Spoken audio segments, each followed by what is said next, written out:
Bonjour et bienvenue dans l'Auvers du décor, mon podcast dédié au merveilleux monde des accouchements.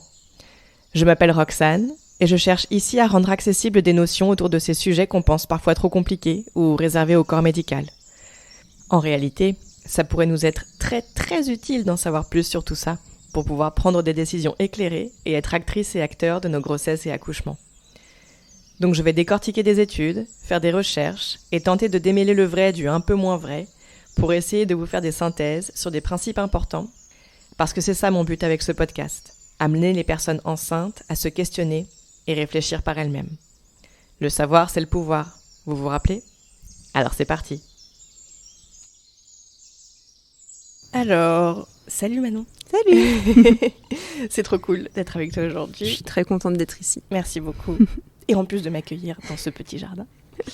Est-ce qu'on peut commencer ? Est-ce que tu voudrais me raconter un peu ton parcours ? Qu'est-ce qui t'a donné envie de devenir sage-femme ? Oui, bien sûr. Alors, moi, je suis passionnée par tout ce qui est les enfants, les bébés, depuis que je suis toute petite.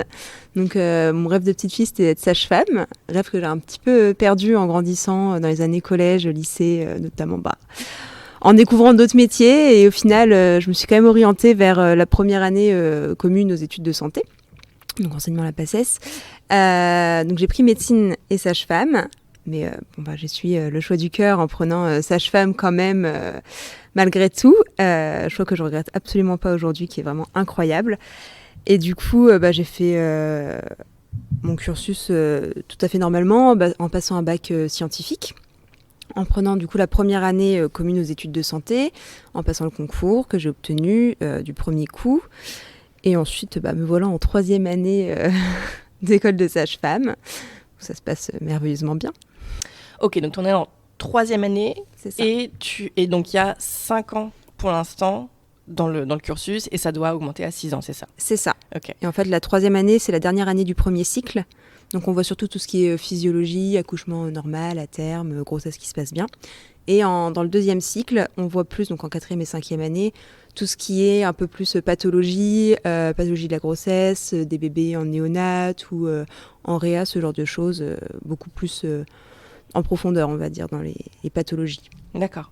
Et du coup, tu disais à l'instant, cette année, tu vois plus des choses sur la physiologie.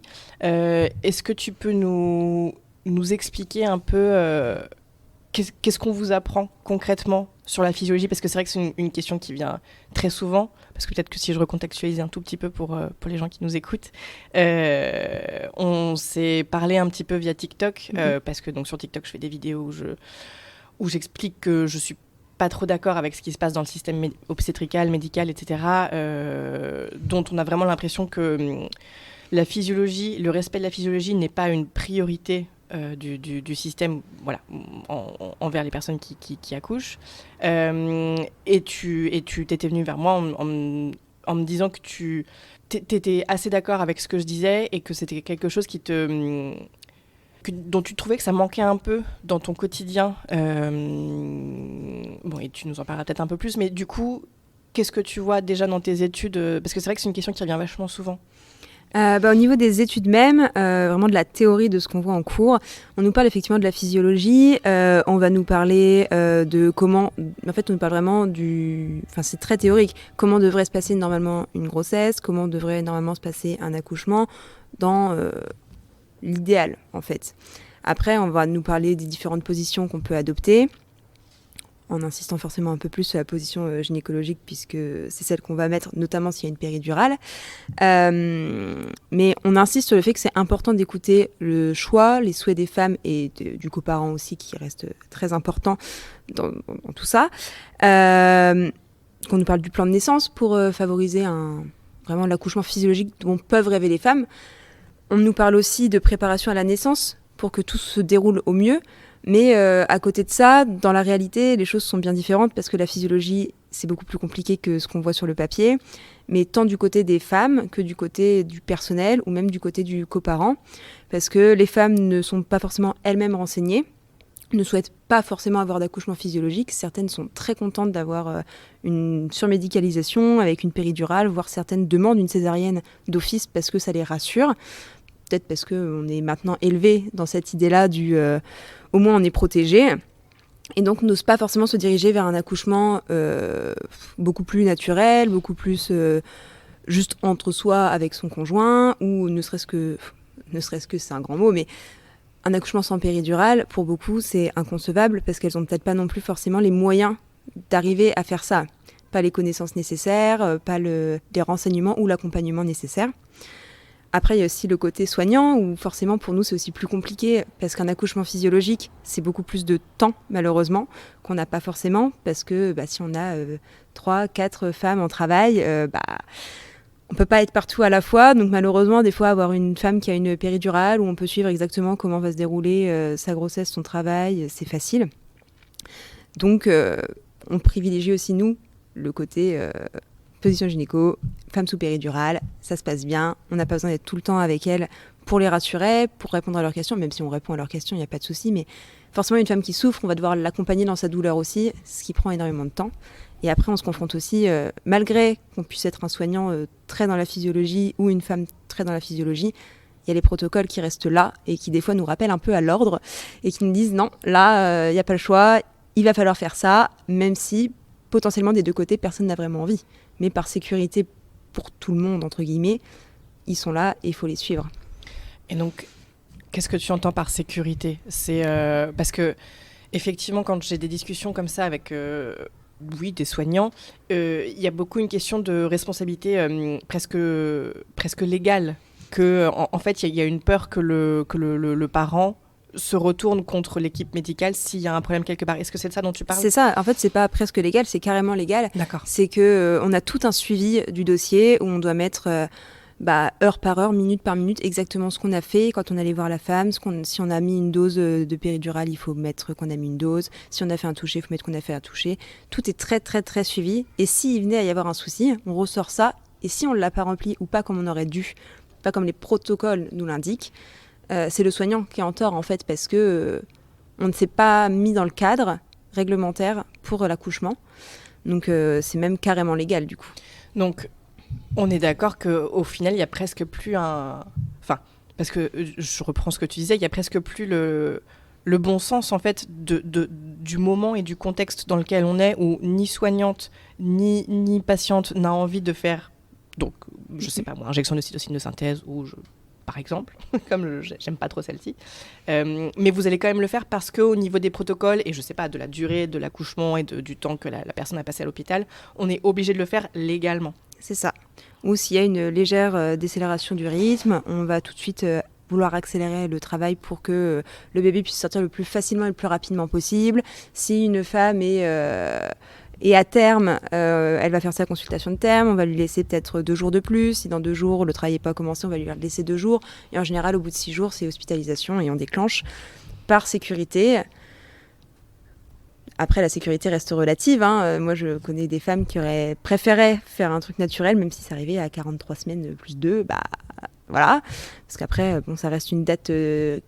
arbitraire. Voilà. Bon, je suis pas sûre que je devrais dire ça, parce que c'est pas très... c'est pas ce qu'on nous apprend dans nos études, mais on peut jamais être sûr à 100% de la date. Après, est-ce qu'une semaine de plus, une semaine de moins changera fondamentalement les choses ? Si le bébé va bien, si la maman va bien, typiquement pour une femme qui veut accoucher physiologiquement, naturellement, sans péridurale, avec de la mobilité, c'est beaucoup plus compliqué quand il y a eu un déclenchement, parce que la douleur est beaucoup plus grande déjà. Donc il y a des pour et des contre, et malheureusement, des fois, c'est pas nous qui tranchons. Ouais, ok. C'est hyper intéressant, tu parlais donc s'il y a une légère décélération du rythme cardiaque, est-ce qu'on peut se parler de ça ? Parce que j'ai l'impression que c'est une raison qui revient hyper souvent pour tout un tas d'interventions, et je vais prendre mon exemple à moi parce que c'est celui que je connais le mieux, et voilà, mais c'est quelque chose qui revient hyper souvent dans les témoignages que je peux recevoir. Donc moi, mon premier accouchement, j'étais à l'hôpital dans une unité de sage-femme qui était donc toute très bienveillante, mais effectivement complètement tenue par des protocoles, et c'est ce que je comprends, enfin ce que j'ai compris peut-être 3-4 ans après. Et effectivement, à un moment donné, il y a une énorme panique dans la salle parce que le rythme cardiaque du bébé décélérait. Moi, je ne sais pas exactement ce que ça veut dire parce qu'on ne m'a pas transmis de chiffres. Et on m'a obligée à m'allonger sur le lit. Il y a une épisiotomie qui a été quasiment pratiquée sans me demander mon consentement, et mon conjoint l'a vu, du coup a dit attends, qu'est-ce qui se passe? Et du coup j'ai dû donner mon consentement, même si en vérité je ne voulais pas de ça, mais bon voilà. On m'a fait pousser très fort, etc. J'ai perdu beaucoup de temps. Bon bref, le fait est que le début de ce truc, alors que j'étais dans un projet physio, j'étais dans la baignoire, enfin bon bref, c'est de se dire ah là là, le cœur du bébé décélère, il faut intervenir. On sait que le cœur du bébé qui décélère, c'est normal dans une certaine mesure. Comment on jauge ça? En fait, on a des sortes de valeurs de normes, en fait, tout simplement. Pendant une contraction, on part du principe que le cœur du bébé va sans doute ralentir, parce que, une contraction, c'est normal, il est compressé, mais qu'après, il va remonter. Donc, si jamais, durant cette décélération, le pic, après ça ne remonte pas à la fin de la contraction, là on va s'inquiéter. Ou si ça remonte pas assez haut et que ça redescend à chaque fois. Parce qu'en fait, ça veut dire que le bébé ne supporte plus bien les contractions et que là, ça va faire que décélérer en fait. Et à un moment donné, un bébé qui est par exemple en dessous de 110 après une contraction et qui remonte pas, on va se dire ouf. Là, ça commence à être un peu chaud, surtout si le bébé avant était à 160 BPM et qu'il allait très bien. Donc en fait, on va essayer de jauger aussi par rapport à comment va la maman, la durée du travail. Si ça fait 12 heures qu'elle est en travail ou 2 heures, c'est pas non plus tout à fait pareil parce que la fatigue ressentie par le bébé est pas tout à fait pareille. Donc on va peut-être laisser un peu plus de temps si le travail vient de commencer et que le bébé s'habitue un peu comme il peut. Mais si jamais on voit que ça décélère trop, en fait, c'est par sécurité pour tout le monde. Un bébé qui est par exemple à 70 BPM, on laisse même pas le choix, c'est faut pousser ou alors on va en césarienne si la dilatation est pas complète. Et à chaque fois, quand ça se passe, le bébé sort et va complètement bien. Ça dépend.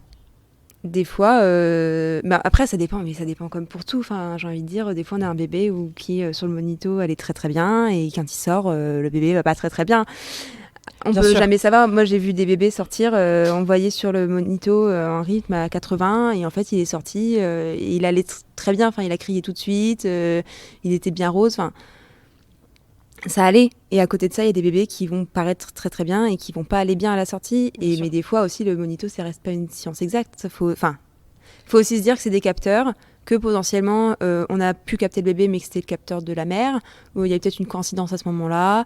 Il faut analyser aussi tout de manière pragmatique en fait. Est-ce que ce que je fais là c'est bien? Est-ce que ça c'est possible? Est-ce qu'il faudrait pas que j'aille voir pour potentiellement tester autre chose?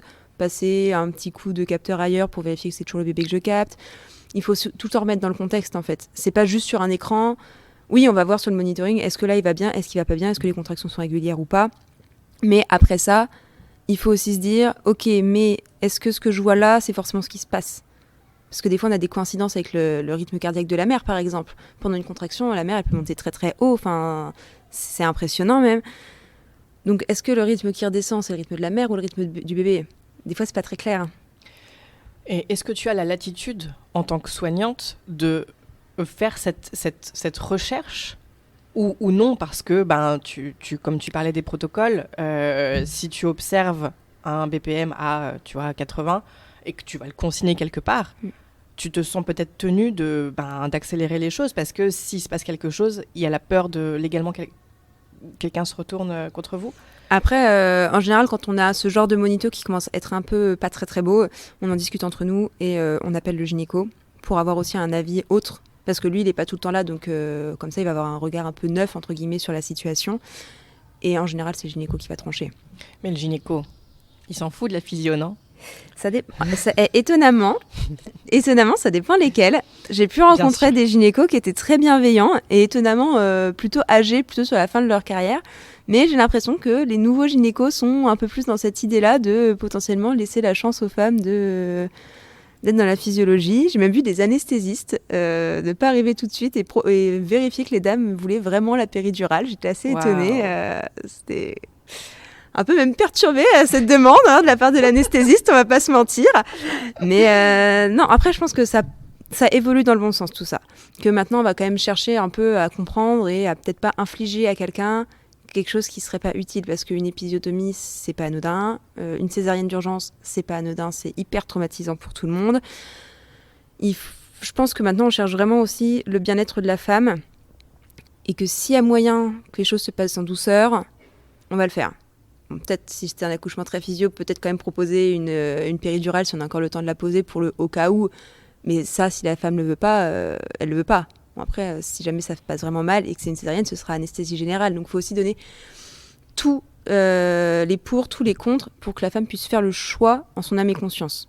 Parce que peut-être qu'une femme préfère être totalement endormie pendant sa césarienne, si elle n'était pas programmée. D'autres préféreront avoir au cas où une péridurale. C'est au cas par cas et je pense qu'il n'y a pas de réponse exacte ni universelle.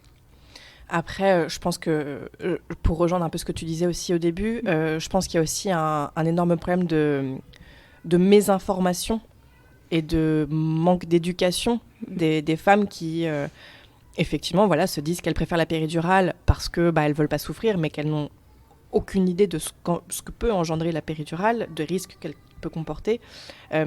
Pareil pour les personnes qui disent qu'elles préfèrent être endormies. Moi aussi, à la base, je me dis évidemment qu'on respecte le choix des femmes et si elles le font, c'est pour une bonne... On peut se dire qu'elles peuvent faire les choix qu'elles veulent, mais en vérité, est-ce que ce sont vraiment des choix éclairés quand tu n'as pas vraiment les informations et quand en fait toute ta vie on t'a dit que l'accouchement c'était horrible et que la péridurale c'était merveilleux et que jamais on t'a expliqué, tu vois. Ouais, je vois tout à fait. C'est clair que tout le monde n'est pas suffisamment informé.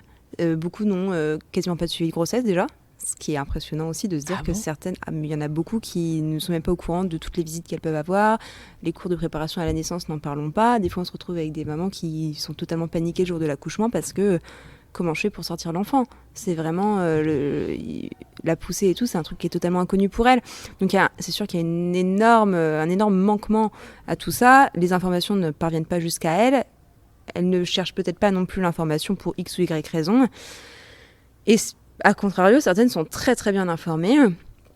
Et ce qui revient souvent, c'est « je sais, mais pour mon premier, j'ai peur ». Ouais, c'est ça. Et souvent, elles le feront pour le deuxième. Il y en a beaucoup qui reviennent pour un deuxième enfant et qui vont dire « c'est bon, je me sens prête et je veux un accouchement physio à fond ».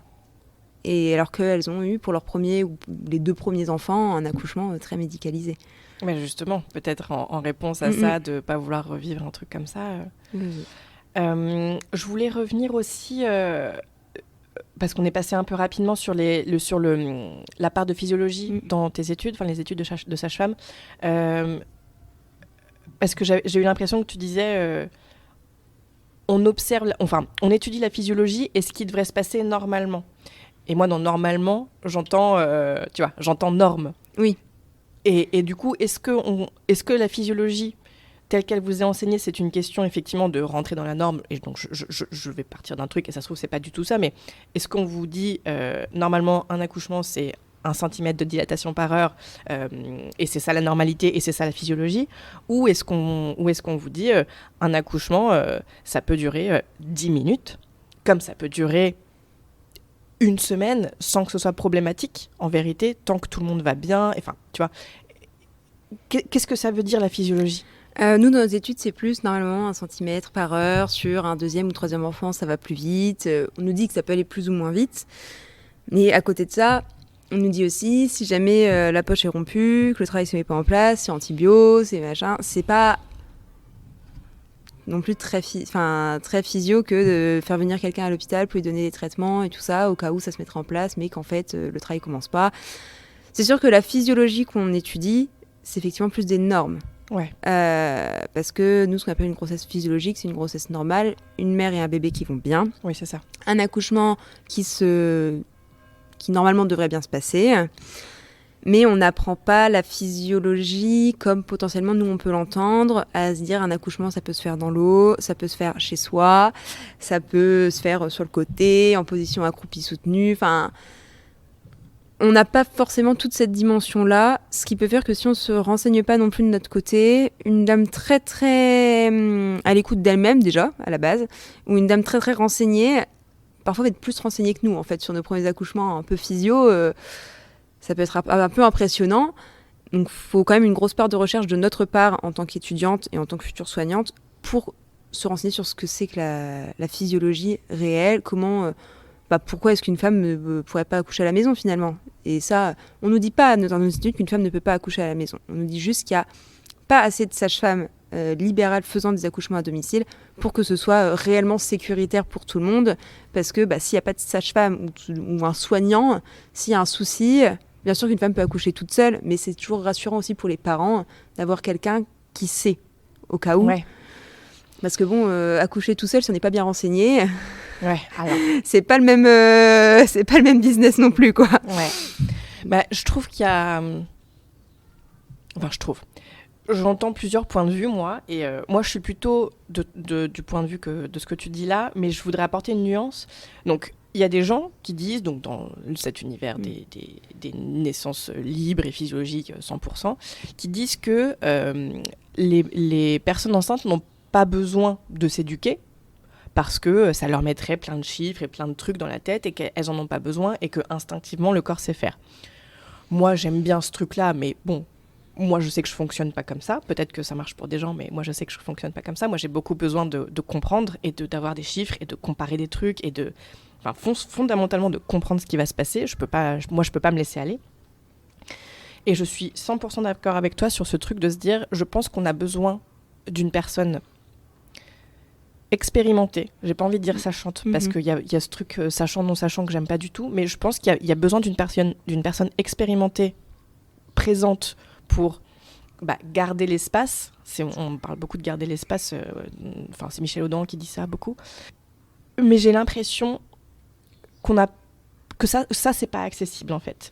Et donc je vais encore partir de mon expérience à moi pour ma deuxième. J'ai été suivie par une sage-femme libérale pour faire un accouchement à domicile, donc avec sage-femme. Et en fait, j'en ai rencontré plusieurs des sages-femmes avant de choisir celle-ci, et j'en ai pas trouvé qui me disent qu'elles respecteraient la physiologie à 100%. Elles me parlaient des protocoles et tout ça, et donc moi, tu vois, je disais, mais qu'est-ce qui se passe si je passe 42 SA ? Moi, je sais ce qui se passe. Moi, je veux pas qu'on me déclenche. Qu'est-ce que tu penses de ça ? Qu'est-ce que tu penses si mon bébé se présente par le siège ? Qu'est-ce que tu penses du placenta ? On pourra peut-être se parler un peu plus du placenta aussi après. Moi, je veux pas d'injection d'ocytocine si je ne saigne pas, si tout va bien, peut-être que mon placenta il sera pas prêt à naître avant 45 minutes et peut-être que c'est ok. Et en fait, je n'ai trouvé aucune sage-femme qui soit ok avec ça et qui me dise effectivement je mets les protocoles de côté. Mais je comprends ça parce qu'il y a une position des sages-femmes qui est surtout donc libérale, qui est hyper compliquée parce que elles sont pas forcément très bien vues par l'ordre. Bon, voilà. Donc je comprends. Mais à la fois, moi, je ne pouvais pas me mettre me faire passer après les protocoles et leur sécurité à elle. Donc, effectivement, moi, j'ai été suivie par cette sage-femme en me disant, elle est peut-être moins pire que d'autres, mais je sais qu'elle va perturber mon enfantement. Et j'ai préféré enfanter seule, sans aucune autorité médicale. Autorité, hein. Sans aucune personne du système médical, parce que j'avais cette intuition. Et puis, c'est même pas une intuition, elle me l'a très clairement dit. Si quelque chose ne restait pas dans ses normes à elle allait intervenir. Et ça, c'était pas OK pour moi. Mais c'est quelque chose que je regrette très fort. Moi, je voudrais pouvoir faire confiance à une personne du système qui a cette expérience. Mais je pense qu'en fait, elles n'existent même pas, ces personnes qui ont cette expérience de la réelle physiologie, en fait.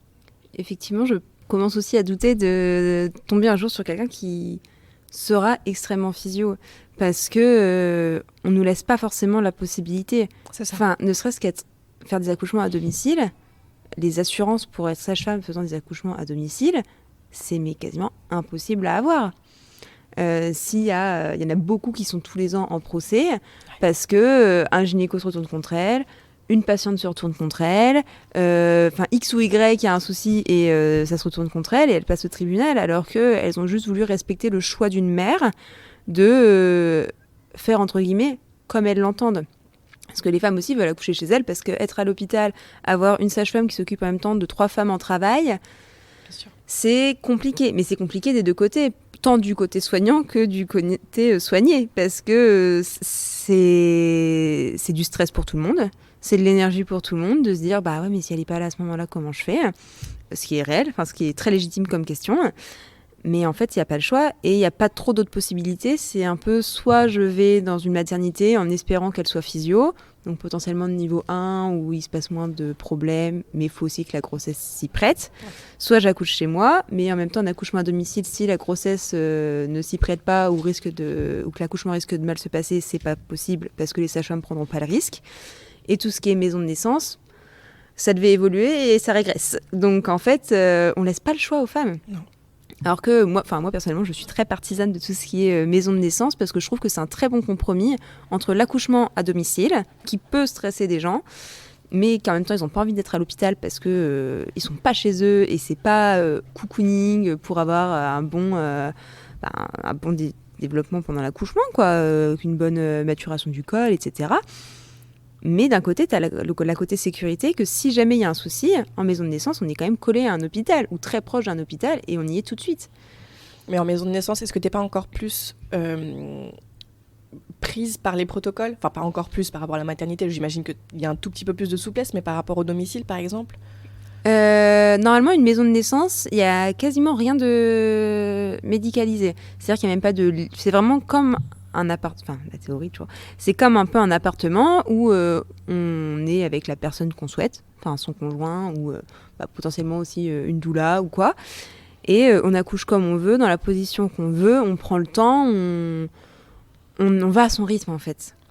Après, bien sûr, si on voyait que ça commençait à bloquer, enfin si le col ne continue pas de s'ouvrir, si ça stagnait, on pourrait être amené peut-être à décaler vers le milieu hospitalier pur, mais normalement, il n'y a même pas forcément d'injection ou quoi que ce soit parce que c'est pas médicalisé. La sage-femme est là parce qu'elle est là pendant la naissance. S'il y a un souci, elle va avoir de quoi gérer le souci. Mais s'il n'y a pas de souci, elle laisse faire. Mais elle aurait autant de quoi gérer le souci qu'une sage-femme à domicile. Normalement, tout ce qui dans une maison de naissance, c'est censé avoir quand même un côté caché, mais avec de quoi médicaliser. C'est caché parce que on ne veut pas le montrer aux femmes et que s'il y a un souci, on peut gérer les premiers soins avant qu'il y ait le transfert à l'hôpital en fait. Oui, c'est ça. De permettre en fait de faire un suivi entre le moment où il y a le souci et le transfert à l'hôpital qui est soit collé, soit très proche. Dans le meilleur, on y est quoi. Ouais. Donc ça laisse un peu plus de... Enfin, il y a un peu plus de mou quoi, pour les sages-femmes pour faire ce qu'elles veulent, pour les patientes aussi, qu'à l'hôpital, mais en même temps, c'est un peu plus cadré qu'à la maison. Ouais. C'est un entre-deux. Quoi. Ouais. Et on peut peut-être parler un petit peu du placenta. Donc, les protocoles, je crois que ça varie entre 30 et 45 minutes après la naissance de bébé. Il faut que le placenta soit sorti. Donc, parce que on a peur de l'hémorragie du postpartum et que le placenta ne sorte pas en entier. C'est ça. Sur quoi c'est basé, ça ? Les peur. 45 minutes ou la peur ?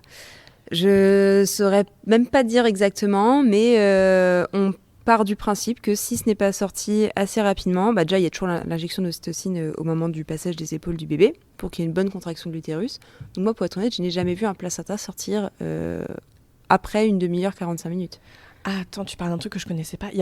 Vous faites forcément une injection d'ocytocine au moment du passage du bébé ? Quand les épaules passent, normalement, on fait une injection d'ocytocine. Même en accouchement sans péri ? Oui. Ah ouais. Moi, j'ai toujours vu ça comme ça. Après, peut-être que c'est pas tous les protocoles pareils ou quoi, mais moi, j'ai toujours vu l'injection d'ocytocine. Ok. Parce qu'on part du principe que les épaules du bébé ne passeront pas. Si, en fait, mais en fait, c'est pour partir du principe que une fois que les épaules du bébé passent, ce qui reste à passer, c'est le placenta. Parce qu'en fait, une fois que les épaules sont passées, ça va plus bloquer. Donc, on injecte de l'ocytocine pour que l'utérus continue à être bien tonique et à bien se contracter pour qu'il ne se relâche pas au moment de sortir le placenta et être sûr que le placenta sorte correctement et rapidement. Enfin, après, correctement, il peut toujours rester un cotylédon qui est mal sorti. Donc là, faudra aller le chercher. C'est pour ça qu'on fait aussi toujours une vérification complète du placenta, voir s'il est vraiment complet. Tout à fait. Parce que pour le coup, s'il reste une partie à l'intérieur de l'utérus, il y a de grandes chances, enfin c'est même sûr, qu'il y aura une hémorragie. Donc là, il n'y a pas le choix, il faut aller le chercher. Et donc ça veut dire que tu n'as donc jamais observé d'hémorragie du postpartum ? Dans le postpartum, mais pas immédiat. C'était un postpartum, ça faisait 6 heures que la femme avait accouché et il y a eu une hémorragie ensuite de couche. Alors qu'il y avait eu l'injection d'ocytocine ouais. Et que le placenta était complet. Était complet. Et on se l'explique pas. Parce que c'est très rare. En général, une hémorragie de la délivrance, du postpartum, c'est immédiat en fait. Ouais. C'est dans les 2 heures de surveillance réglementaire en salle. Il y a hémorragie, il n'y a pas hémorragie, on remonte la femme et normalement ça se passe bien s'il n'y a pas eu d'hémorragie. Et des fois, ça se passe mal. Ok. Et qu'est-ce que tu penses, toi, de ça, de cette injection d'ocytocine forcément pour le passage des épaules? Moi, j'en pense qu'on devrait au moins prévenir la femme. Ouais, et moi, j'en pense que injecter quelque chose parce que c'est protocolaire, c'est pas bien. Enfin, moi, j'aimerais, à la place des femmes, savoir ce qu'on me fait, savoir pourquoi on m'injecte un truc à ce moment-là, savoir ce que c'est, pourquoi on le fait, parce qu'une femme qui contracte très bien depuis le début, qui a un utérus bien tonique, moi, je pars du principe que... J'aime beaucoup la physiologie aussi, hein, mais je pars du principe que si l'utérus a toujours bien contracté, il n'y a pas de raison que d'un coup, il arrête. Enfin, le corps sait ce qu'il fait et le corps sait qu'il y a encore quelque chose à sortir derrière et que non, c'est pas parce que le bébé est sorti qu'il n'y a plus rien. Donc pour moi, ça devrait pas être obligatoire. Ça devrait se faire si effectivement, sur la durée, on voit que il n'y a plus rien qui se passe. Bon là, bien sûr, il faut relancer les choses parce qu'on va éviter quand même d'aller nous-mêmes chercher le placenta s'il pourrait sortir tout seul. Mais d'office, je suis pas convaincue. Ouais. Le problème d'office est de ne même pas en parler à la personne. C'est ça. Encore. Parce que je suis sûre que 3/4 des femmes, 3/4 des accouchements que j'ai vus, elles n'ont peut-être même pas vu qu'on leur injectait quelque chose et sans doute ne savaient même pas ce que c'était. Parce que c'est tellement... En fait, c'est aussi le souci des protocoles, c'est que pour nous, c'est normal. Bah ouais. Et en fait, c'est fait de manière... à telle heure, on fait ça, quoi. Ouais. Il n'y a plus de prise de recul. Et oui, c'est ça. Et puis du coup, on pense même pas forcément à le dire à la personne, parce que pour nous, c'est pas malveillant de pas le dire, mais c'est que d'un côté, c'est peut-être aussi pour éviter de stresser la personne en disant on met ça parce que au cas où, parce que le au cas où stresse beaucoup les gens, et juste par habitude en fait. Et ça, l'habitude, c'est mauvais. C'est tellement problématique. Ouais.